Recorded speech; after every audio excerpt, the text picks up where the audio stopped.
ముందుగా మీ మొబైల్కి నోటిఫికేషన్ ద్వారా వచ్చేస్తుంది. ఓకే ఫ్రెండ్స్, మరి అప్కమింగ్ రివ్యూలో భూమి కోసం శివశక్తిగా మారిన గగన్. అసలు గగన్ ఎందుకు మారాడు? అసలు గగన్కి దైవం మీద నమ్మకం లేదు కదా. మరి ఇప్పుడు శివుడితో పోరాటానికి అన్ని విధాల రంగం సిద్ధం చేసుకున్నాడా? భూమి ప్రాణం కోసం శివశక్తిగా మారి శివునితో పోరాడి ప్రాణాలు తిరిగి తీసుకురావడే ప్రయత్నంలో గగన్ విజయం సాధించాడా? సాధించాలి అనుకున్న వాళ్ళంతా ఖచ్చితంగా ఒక లైక్ అయితే చేయండి. ఇంకా ఆలస్యం చేయకుండా రివ్యూలోకి వెళ్దాం. అలాగే మరి అడుగడుగున అడ్డుపడుతున్న అపూర్వకి దిమ్మ తిరిగే షాక్ తగిలిందా? అసలు ఏం జరిగింది అన్నది అప్కమింగ్ రివ్యూ. ఇంకా మనం రివ్యూలోకి వెళ్దాం. ఎపిసోడ్ స్టార్ట్ అవ్వగానే భూమిని అన్ని రకాలుగా మరి బాంబే నుంచి వచ్చిన డాక్టర్ చెక్ చేస్తారు. చెక్ చేసిన తర్వాత ఒకటే ఒక విషయం తెలుసుకుంటారు. తన ప్రాణాలు దక్కే ప్రయత్నం ఎక్కడ కనిపించటం లేదు. ఎందుకంటే గుండెలకి చాలా దగ్గరగా బుల్లెట్ ఉండడం కారణంగా ఆపరేషన్ చేసినా గుండె ఆగిపోయే ప్రమాదం ఉంది. ఈ విషయం వాళ్ళతో చెప్పాలి. రిస్క్ అన్ని విధాల ఒప్పుకుంటే అప్పుడు ఆపరేషన్ చేయొచ్చు.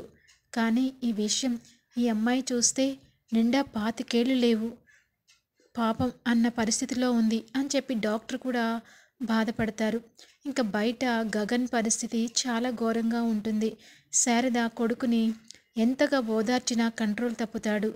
నేను ఆ స్థితిలో ఉండాల్సిన స్థితిలో భూమి ఉంది. ఎందుకమ్మా నాకు ఈ ప్రాణం? భూమి నాకు భిక్షగా పెట్టినట్టు అనిపిస్తుంది. తను నిమిషాలు లెక్క పెట్టుకుంటోంది. తనని బ్రతికించాలని ఎన్ని విధాలుగా ప్రయత్నిస్తున్నా డాక్టర్లు ఏంటమ్మా అలా చెప్తున్నారు అని చెప్పేసి బోరున ఏడుస్తూ ఉంటాడు. ఇంకా భూమికేం కాదు నాన్న, భూమి ఏ తప్పు చేయలేదు, స్వార్థం లేకుండా ఉంది, భూమిని దేవుడు మనకి తిరిగి ఇచ్చేస్తాడు నాన్న అని చెప్పేసి ఓదారుస్తుంది. ఇంకా పూర్ణి కూడా అన్నయ్య భూమి మన దగ్గరికి వచ్చేస్తుంది అన్నయ్య, భూమి లేకపోతే నాకు కూడా అసలు తను మన ఇంటికి ఎందుకు వచ్చిందా అనిపిస్తుంది. ఇంత తక్కువ సమయంలోనే ఎంతో ప్రేమను పొందింది, నాకు దగ్గరగా అయిపోయింది, నీకు దగ్గరగా అయిపోయింది. నిజంగా భూమి మన ఇంటికి రాకపోయినా ఎక్కడున్నా క్షేమంగా ఉండేది కదన్నయ్య అని చెప్పి ఏడ్చేస్తూ ఉంటుంది. ఈ లోపల డాక్టర్ గారు వస్తారు. రావడంతోనే శరత్ చంద్ర గారు 2 చేతులు జోడించి, డాక్టర్ నా కూతుర్ని బతికించండి డాక్టర్, ఎంత డబ్బైనా పోస్తాను అనగానే, చూడండి మీరు ఒక విషయం తెలుసుకోవాలి, ఆ అమ్మాయికి ఆపరేషన్ నేను చెయ్యలేను. నిజంగా తను క్షణము రేపో ఎల్లుండో అని లెక్కలు పెట్టుకుంటోంది. అలాంటి అమ్మాయిని మనం ఆపరేషన్ చేసినా తను బ్రతకదు అని చెప్పానంగానే, డాక్టర్ ఫారెన్ తీసుకెళ్తే బతుకుతుందా డాక్టర్ అని చెప్పి గగన్ ఎమోషనల్ అవుతాడు. చూడు బాబు, ఫారెన్ అయినా ఎక్కడైనా ఇదే పరిస్థితి, తనకి ఇంకా సమయం ఆలస్యం అయ్యే కొద్దీ డేంజరస్ కండిషన్లోకి వెళుతుంది అనగానే ఇంకా నోట మాట రాకుండా అలా ఒక్కసారిగా కుప్పకూలుతాడు గగన్. ఇంకా డాక్టర్ గారు మా ప్రయత్నం మేము చేస్తాము, ఇక మిగతాదంతా దేవుడి మీద భారం వేస్తున్నాను అని చెప్పి థియేటర్లోకి వెళ్ళిపోతారు డాక్టర్. ఇంకా వెంటనే శారద పూర్ణి ఇద్దరూ కూడా గగన్తో మాట్లాడి, నాన్న డాక్టర్ గారు చెప్పిన దాని ప్రకారం అంతా దేవుడి చేతిలోనే ఉంది అంటున్నారు, కాబట్టి నేను ఒకసారి ఇంటికి వెళ్ళి వస్తాను నాన్న అని చెప్పేసి అంటుంది. వద్దమ్మా, నేను ఒంటరిగా ఇక్కడ ఉండలేను, భూమిని అలా చూస్తూ నా వల్ల కావటం లేదమ్మా అనగానే, కష్టకాలంలోనే మనం ధైర్యంగా నిలబడాలి నాన్న, ఎన్నో అవాంతరాలు ఎన్నో కష్టాలు చూసాం, ఇప్పుడు ఇది కూడా మనం గెలుస్తాం, భూమిని ప్రాణాలతో ఇంటికి తిరిగి తీసుకెళ్తాం అని చెప్పేసి ధైర్యంగా మాట్లాడుతుంది శారద. ఇంకా ఆ మాటలకి గగన్కి కొంచెం ధైర్యం వస్తుంది.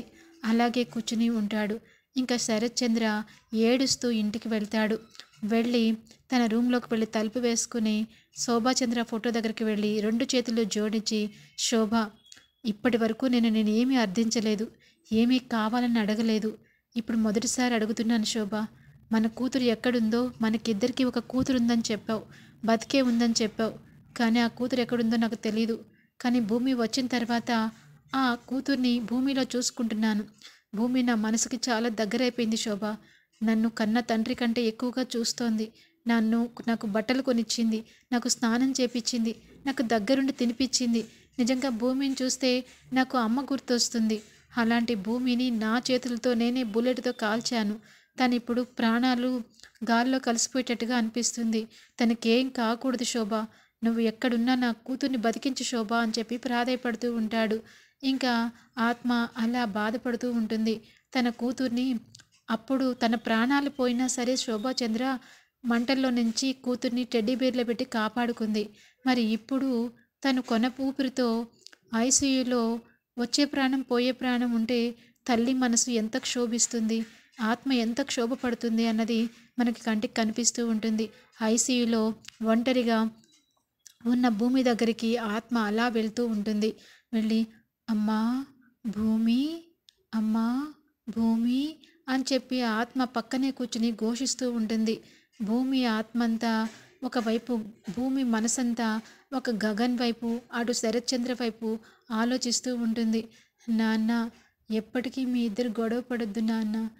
మీ ఇద్దరిని కలపాలని ఎంతో ప్రయత్నం చేశాను, ఎన్నో చేశాను. నా ప్రేమని కూడా బయట పెట్టకుండా మీ ఇద్దరిని కలపాలని చూశాను. కానీ విధి ఇంత ఘోరం చేస్తుందని అనుకోలేదు. మీ ఇద్దరి కాపాడే ప్రయత్నంలో నేను ఇలాంటి పరిస్థితి తెచ్చుకుంటానని అనుకోలేదు నాన్ననని తన ఆత్మ తనతోనే మాట్లాడుతూ ఉంటుంది. అమ్మా నన్ను బ్రతకాలనుందమ్మా. అమ్మా బావ ప్రేమని పొందాలనుంది, నాన్న ప్రేమని పొందాలనుంది. నేను బ్రతకాలమ్మా, నన్ను బ్రతికించమ్మా, వాళ్ళిద్దరిని కలపాలమ్మా అని చెప్పేసి తల్లితో మాట్లాడుతూ ఉంటుంది భూమి. భూమిని దగ్గరగా తీసుకుని గుండెలకి హత్తుకుని కన్నీరు మున్నీరుగా విలిపిస్తూ ఉంటుంది శోభాచంద్ర ఆత్మ. ఇంకా ఇదిలా ఉండగా శారదాపూర్ణి వాళ్ళ ఇంటి దగ్గర ఉన్న శివాలయానికి వెళ్తారు. ఇంకా అక్కడికి వెళ్ళిన తర్వాత అక్కడ పంతులు గారు మరి ఆ రోజు కార్తీక సోమవారం గుడి అంతా కూడా కోలాహలంగా ఉంటుంది. అదే సమయంలో అక్కడికి వెళ్తున్నారని తెలిసి ఇటు పిన్ని గారు అపూర్వ దగ్గరికి వెళ్ళి, అమ్మాయి ఇట్రా, నీకో విషయం చెప్పనా? ఆ భూమి కోసం ఆ శారద గుడికి వెళ్ళింది. అక్కడ పంతులు గారు మృత్యుంజయుడికి చేయడానికి ఒక పూజా కార్యక్రమం చెప్పారు. అది చేస్తే భూమికి ఆయుష్ తిరిగి వస్తుందంట. ఆ శివుడు తిరిగి తన ప్రాణాలు తగ్గిస్తాడని చెప్పేసి ఆ పంతులు గారు చెప్పడం నేను విన్నాను. అనగానే ఏంటి పిన్ని, పూజలకి చింతకాయలు రాలుతాయా? డాక్టర్లే చేతులెత్తేశారు.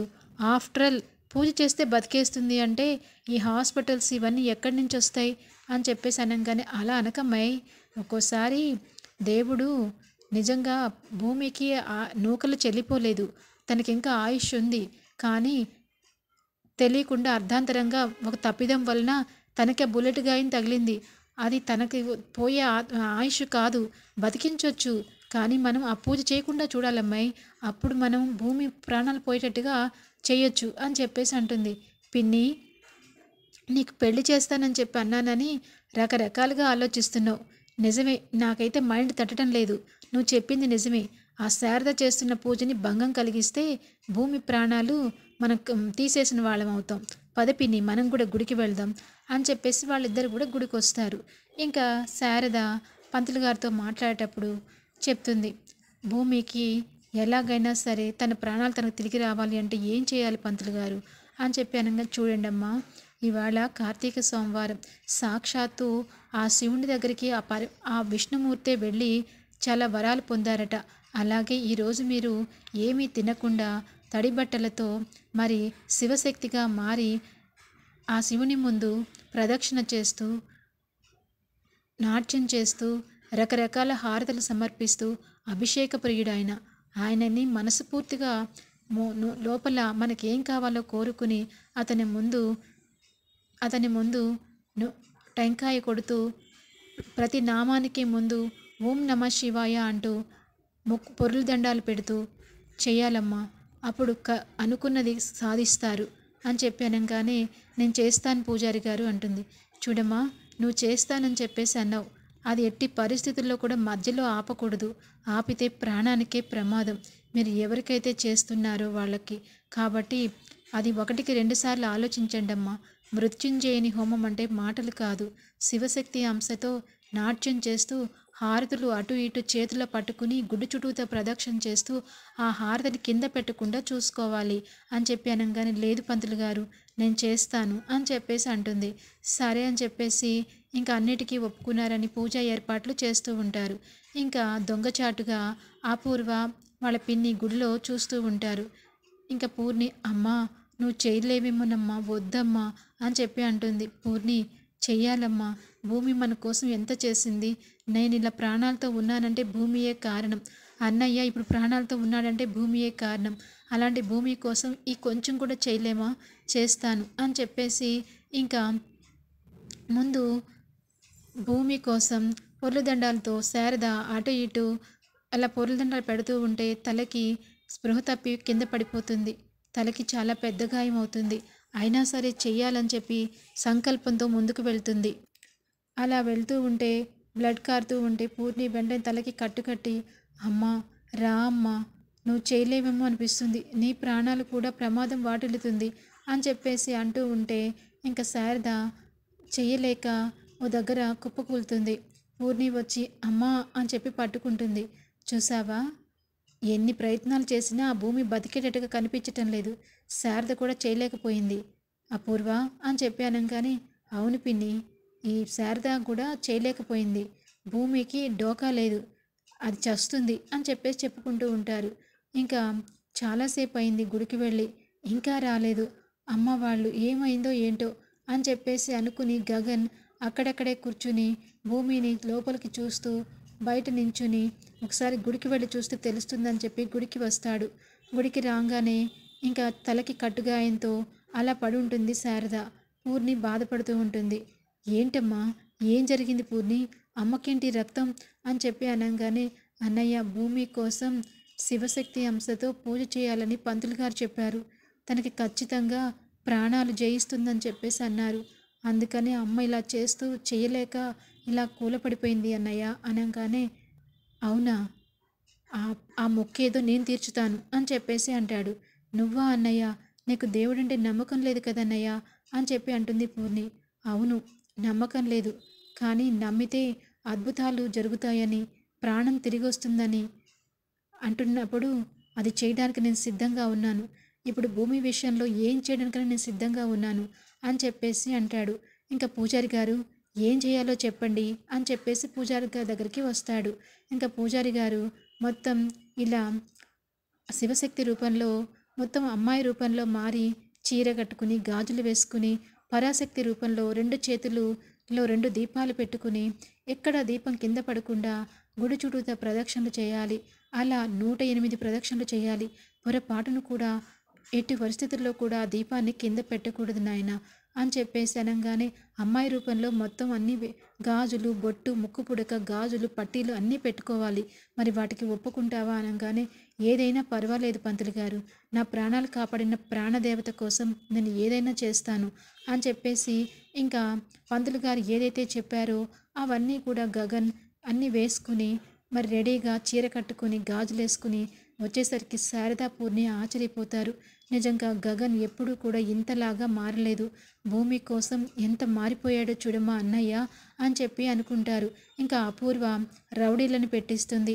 ఆ రౌడీల ద్వారా ఖచ్చితంగా ఆ దీపాన్ని కింద పడేసేలాగా చెయ్యాలని చెప్పేసి మాట్లాడుతూ ఉంటుంది. వాళ్ళు లేదమ్మా, అది మేము చెయ్యలేము అనగానే, ఏంటి ఇంత డబ్బిస్తే చేయలేరా అని చెప్పి వాళ్ళకి డబ్బుల్ని ఆశ చూపిస్తుంది. అయితే ఏదో ఒకటి చేసి చేస్తామని చెప్పి ఒప్పుకుంటారు. ఇంకా గగన్ మొదలు పెట్టేటప్పటికల్లా రౌడీలను ఇద్దరిని పురమాయిస్తుంది. వాళ్ళు కూడా అలాగే చీర కట్టుకుని దీపాలు మోసినట్టుగా గగన్ వెనకాలే వచ్చేటట్టుగా గగన్ మీద పడి అతన్ని కింద పడేసే విధంగా ప్లాన్ చేస్తుంది అపూర్వ. మరి గగన్ పూజా కార్యక్రమం మొదలు పెడతాడు. ఇంకా ఇది ఇలా ఉండగా మరి ఇందు వాళ్ళ ఇంట్లో ఇందుకి ఫస్ట్ నైట్ ముహూర్తం కోసం మరి పంతులు గారిని తెప్పించాలని చెప్పేసి వాళ్ళ సౌందర్య పంతులు గారితో మాట్లాడతానని చెప్పేసి అబద్ధం చెప్పేస్తుంది. ఇంకా కృష్ణప్రసాద్ వాళ్ళు ఈ నెలంతా ముహూర్తాలు లేవని చెప్పేసి అనుకుంటారు. కానీ అకస్మాత్తుగా పంతులు గారు మళ్ళా వచ్చి, చాలా దివ్యంగా ఉంది ముహూర్తం అంతాను, ఈ నెల రోజులు చాలా బాగున్నాయి, అమ్మాయికి అబ్బాయికి కార్యక్రమం మొదలు పెట్టుకోండి అని చెప్తారు. ఇంకా అప్పుడు పంతులు గారు వెళ్ళిపోయిన తర్వాత సౌందర్య ఇటువైపేమో వెంకటేశ్వరరావు ఇద్దరు మాట్లాడుకుంటూ ఉంటారు. ఛీ, అసలు ఇదేంటండి, ఆ పంతులు గారిని ఎవరు రమ్మన్నారు? వాడేంటి వచ్చి మొత్తం ప్లాన్ అంతా చెదరగొట్టేశాడు. వాడికి డబ్బులు ఇవ్వడం కోసం అని చెప్పి మంచి ముహూర్తం లేదని ఆ పెట్టిపోతలన్నీ ఇచ్చేసరికి అప్పుడు మనం చెప్దాం, అప్పుడు తీసుకున్న తర్వాత ఈ కార్యక్రమం ఏదో జరిపిద్దామని చెప్పి అనుకున్నాము. కానీ ఆ పంతులు గారు వచ్చి మొత్తం ప్లాన్ అంతా అప్సెట్ చేశారు. చేశారు కానీ వంశీ గారిని కంట్రోల్లో పెడితే ఈ కార్యక్రమం అవ్వదు కదా. అదేదో మొత్తం గవర్నమెంట్ ఫ్యాక్టరీ అన్నీ ఇచ్చిన తర్వాత మామిడి తోట అవన్నీ తీసుకున్నాక అప్పుడు చూద్దామని చెప్దాం. వాడు మన చేతుల్లో ఎక్కడున్నాడండి? ఆ అమ్మాయి కిందకే వెళ్ళిపోయాడు. వచ్చినప్పటి నుంచి అసలు ఆ హిందువుని వదిలిపెట్టకుండా పక్కపక్కనే కూర్చుంటున్నాడు అని చెప్పేసి అనుకుంటూ ఉంటారు. ఇంకా ఇది ఇలా ఉండగా కృష్ణప్రసాద్ మరి చెర్రీ అక్కడే ఉండి బయటకు వచ్చి మాట్లాడుకుంటూ ఉంటారు. ఇదేంటి నాన్న అలా చెప్పారు అత్తయ్య? మంచి ముహూర్తం లేదని. పంతులు గారేమో మంచి రోజులు ఉన్నాయని చెప్పారు. కానీ ఇదేంటి ఇలా మాట్లాడుతున్నారు? నాకేదో తేడాగా ఉంది అని చెప్పేసి అనగానే ఇంకా ఫోన్ మోగుతూ ఉంటుంది. చెర్రీకి ఫోన్ మోగుతూ ఉంటే ఇంకా వాళ్ళ చెల్లి చేస్తూ ఉంటుంది. చెర్రీ బయటకు వచ్చి ఏంటే బిందు, ఏంటంటే ఎన్నిసార్లు చేయాలరా నీకు ఫోను? ఎన్నిసార్లు చేస్తున్నా సరే లిఫ్ట్ చేయవేంటి? అదా వీళ్ళ ఇల్లు ఇంటీరియర్లో ఉందిరా బిందు, అందుకని ఇందుని తీసుకొచ్చాం కదా, ఇందు కోసం మాట్లాడుతుంటే వింటూ ఉన్నాను.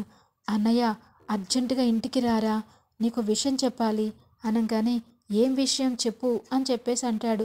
నువ్వు అర్జెంటుగా వస్తే నీకు విషయం తెలుస్తుంది అని చెప్పేసి అనగానే ఇప్పుడు రమ్మంటావా? అవును, నాన్నకు చెప్పేసి వచ్చేసేయ్ అని చెప్పేసి అంటుంది.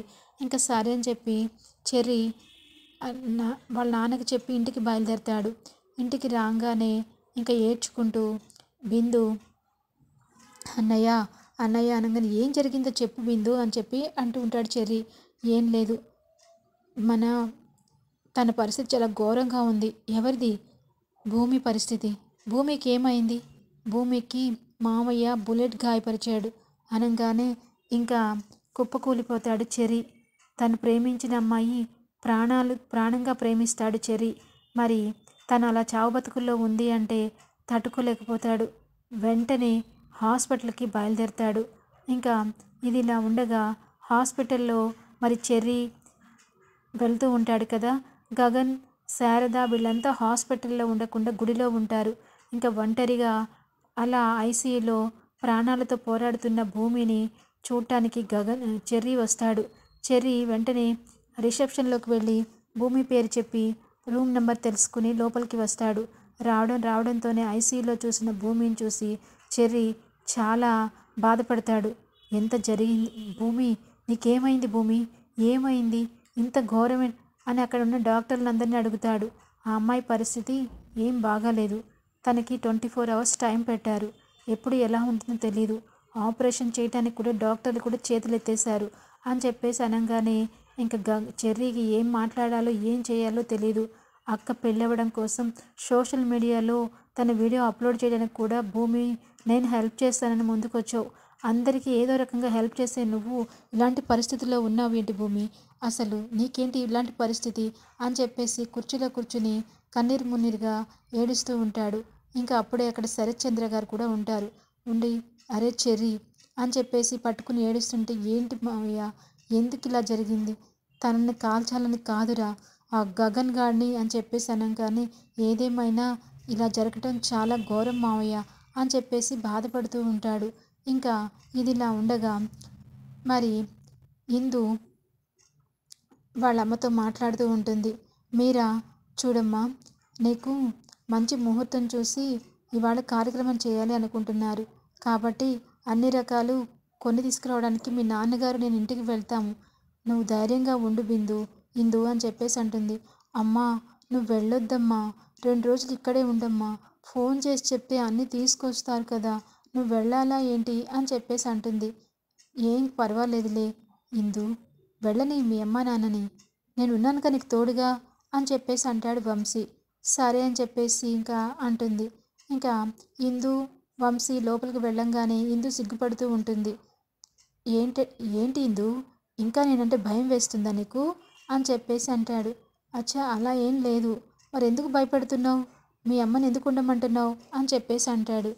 అంటే సాయంత్రం ఫంక్షన్ అంటున్నారు కదా, ఇక్కడ ఎవరు నాకు అంటే నేనున్నాను కదా, ఇక రేపటి నుంచి మీ అమ్మ మీ నాన్న ఇక్కడ ఉండరు, ప్రతిరోజు నేనే ఉంటాను, నాతోనే నువ్వు మాట్లాడాలి అని చెప్పేసి అంటూ ఉంటాడు.